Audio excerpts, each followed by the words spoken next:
एक बार सौनक जी 88,000 ऋषियों को लेकर आए और सूत जी से पूछे, गतेन तपसा किं वा प्राप्तये वांछित फलम तय सर्वभूत निधाना करते सम्महा। सूत जी से कहते हैं, सूत जी इस कलयुग में तप करके या व्रत करके जिसमें मनवांछित फल प्राप्त हो ऐसा उपाय। ऋषियों की बात सुन बोले सूत विचार, धन धन निबंध तुम सौनक जी सूत जी बताते कल के जीवों के लिए उचित समझ में आया है। भगवान विष्णु ने प्रेम सहित जो नारद को बतलाया है। मैं अभी सहज सा वह विधान तुमको बतलाए देता हूँ। श्री नारायण और नारद का संवाद सुनाए देता हूँ। सौनक जी को बताते हैं, एक बार तो नारद पराये भले की इच्छा करके अनेक लोगों में भ्रमण करके मनुष्य लोक में आकर नारद जी देखते हैं। ततो दृष्ट्वा जनान् सर्वान् नाना कविशमितान् नाना योनिश पुण्यान् पुरुषान् मनुष्य लोक में आकर देखते हैं अनेक प्रकार की योनियों में उत्पन्न जीव अनेक प्रकार की मन में विचार करते हैं, इनका दुख दूर किया जाए। विचार करके देव ऋषि नारद वैकुंठ लोक को गए। वैकुंठ लोक में जाकर नारद जी देखते हैं, नमाम पूजनेत्रम रमाकेलिपात्रम चतुर्बाहु चामीकरम चारुगात्रम जग प्राण हेतुम विको धूमकेतुम सदा सत्यनारायणं नौमि देवं।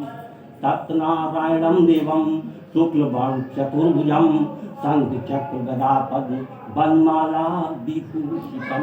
जहाँ शुक्ल वर्ण वाले चारों भुजाओं में शंख चक्र गदा पद्म धारण कर वनमाला पहने ऐसे भगवान के नारद जी ने दर्शन। जिस समय भगवान विष्णु ने नारद जी को देखा, आसन को छोड़कर नारद जी के पास आए।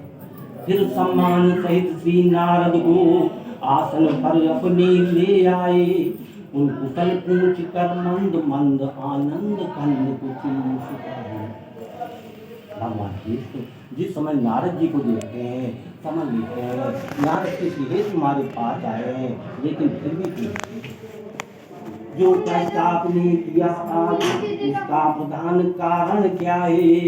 वैकुंठ लोक में आने का उद्देश्य असाधारण क्या है? भगवान विष्णु देव ऋषि नारद को पूछते हैं, हे देव ऋषि नारद वैकुंठ लोक में आने का कारण?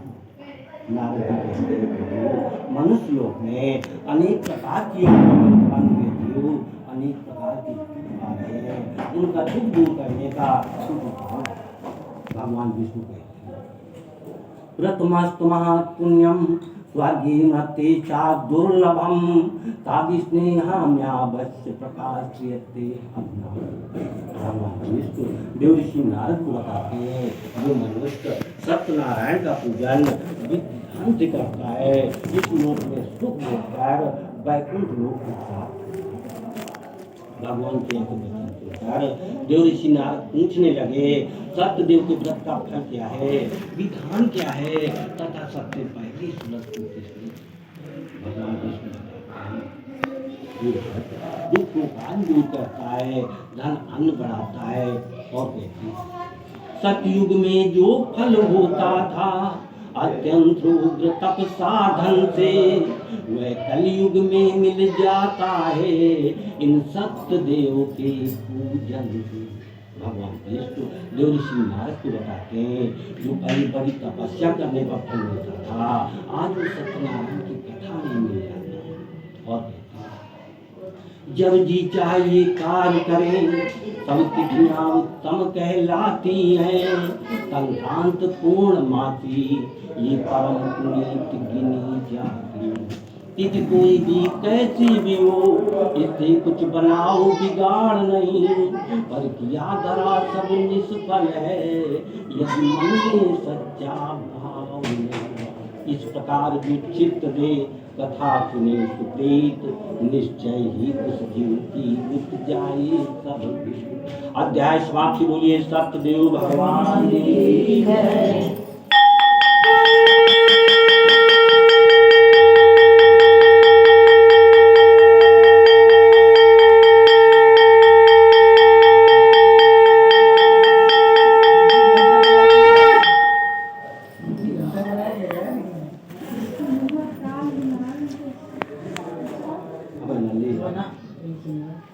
सूत जी सौनक जी को बताते हैं, ऋषि वर्ग शांत चित्त से सुनिए ये कथा निराली है, श्रद्धा से किए गए व्रत का परिणाम बताने वाली।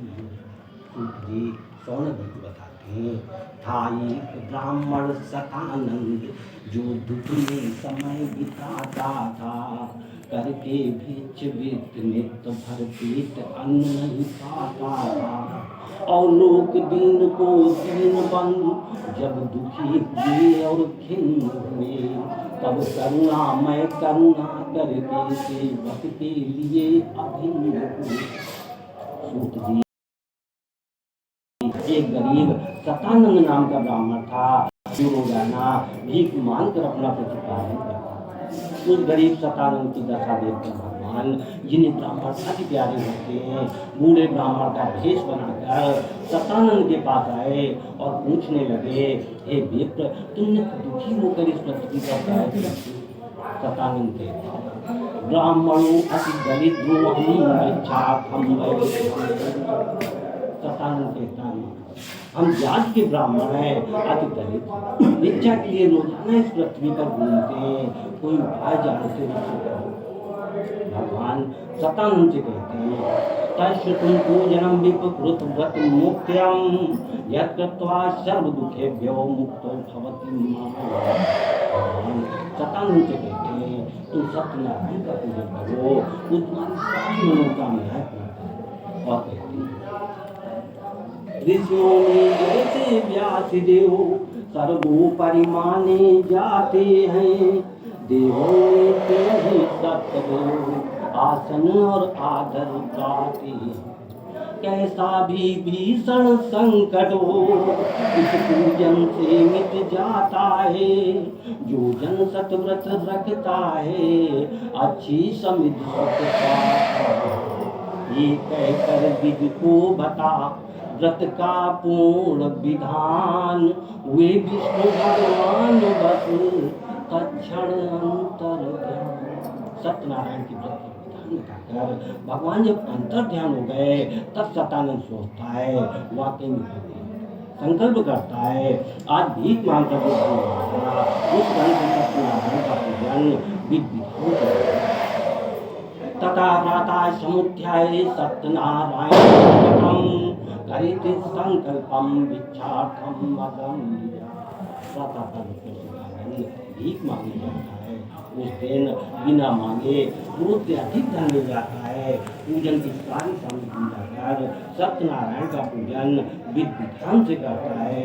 तो सूत जी सौनक जी को बताते हैं, वह बूढ़ा वह भिक्षुक ब्राह्मण फिरता था कभी विपन्न हुआ, पर आज सत्यनारायण की महिमा से सुख संपन्न हुआ।